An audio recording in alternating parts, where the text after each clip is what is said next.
Over the weekend of January 10th and 11th, 2026, America held its breath. The air was thick with anticipation, as if the entire country sensed that something monumental was about to unfold. In cities large and small, people watched their phones and televisions, waiting for news, rumors, swirling about what might happen next. The tension was palpable, a sense of unease settling over neighborhoods from coast to coast. As tens of thousands took to the streets, the scale of the movement became impossible to ignore. What began as scattered gatherings quickly swelled into a tidal wave of humanity, with people from all walks of life pouring into downtown avenues, their voices echoing off the buildings. This wasn't about taxes or sports, it was about the soul of the country. The demonstrators were united by a deep sense of injustice, a belief that something fundamental had been broken. Their faces showed anger, hope, and determination, as they demanded to be heard. The protests targeted ICE, immigration and customs enforcement, after the tragic death of Renee Nicole Good in Minneapolis. Her name was on everyone's lips, her story fueling a fire that had been smoldering for years.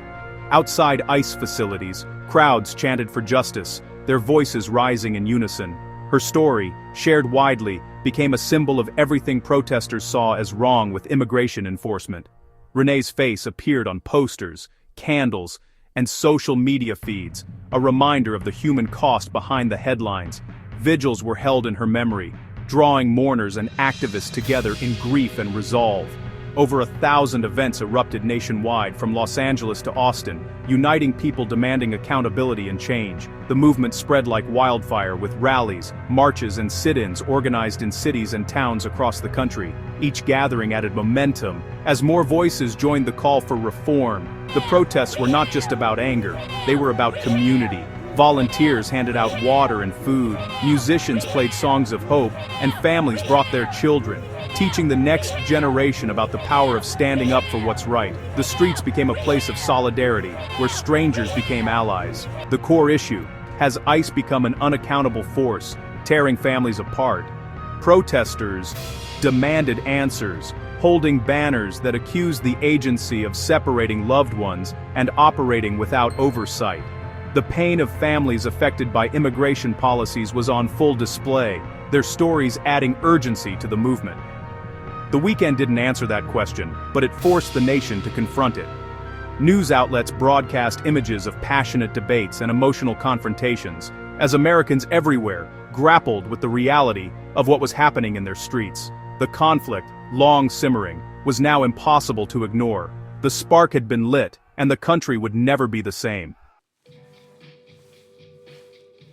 These protests weren't spontaneous eruptions of anger or isolated acts of resistance. Instead, they were the result of careful planning, deep frustration, and a shared sense of urgency among communities across the country.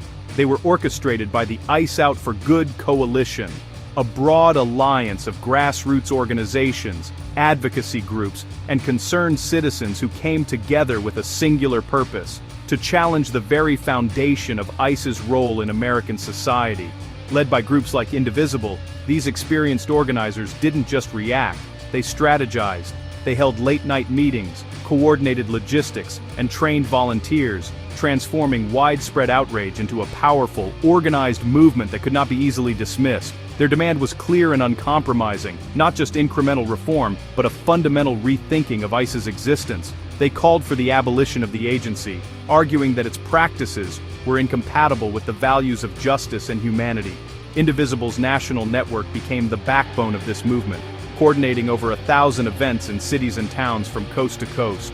Rallies, marches, and vigils erupted in urban centers and rural communities alike, making the movement impossible for politicians and the public to ignore.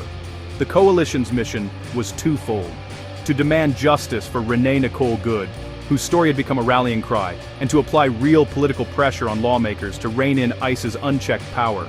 Their activism was personal, urgent, and relentless. They framed their cause as a fight for basic human rights, insisting that ICE's tactics, raids, detentions, and family separations created a climate of fear and division that tore communities apart. Their message was one of unity, compassion, and the need to protect the vulnerable. For these activists, this was more than a policy debate. It was a moral crusade. They saw themselves as standing on the right side of history, fighting not just for policy change, but for the soul of the nation. Their message resonated far and wide, mobilizing tens of thousands who believed the system was fundamentally broken. People from all walks of life joined in, united by a shared conviction that change was not only possible, but necessary. The weekend's demonstrations proved just how deep that belief ran, as city streets filled with voices demanding justice, accountability, and a new vision for the future. To understand the protests, you have to look at what happened in Minneapolis. Renee Nicole Good, a mother of 3, was shot and killed by ICE agents during an attempted arrest. Authorities claimed she tried to run over an agent, but the community saw her as a victim, not an aggressor. Outrage spread quickly, with activists demanding an independent investigation. Her story, shared with family photos, made the tragedy personal and powerful. For many, her death was proof of ICE's aggressive tactics gone too far. The incident deepened mistrust between communities and federal authorities. The protests were fueled by a demand for accountability and a rejection of the official narrative.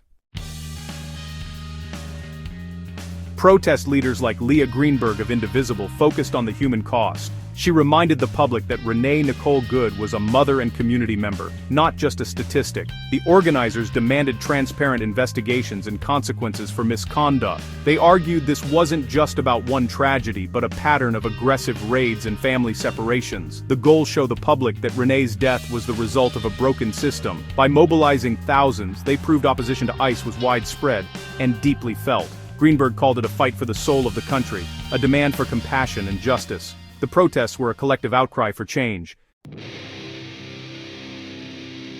The Trump administration responded swiftly and unapologetically. They defended ICE as essential for national security, insisting agents target dangerous criminals, not families. Vice President J.D. Vance became the administration's spokesman, highlighting arrests of violent offenders. He argued that ICE's work was critical to public safety, framing protesters as naive. The administration refused to concede, drawing a clear line law and order above all else. This stance clashed directly with the protesters' calls for compassion. The refusal to bend only intensified the conflict. The government's message was clear: their policies would not change.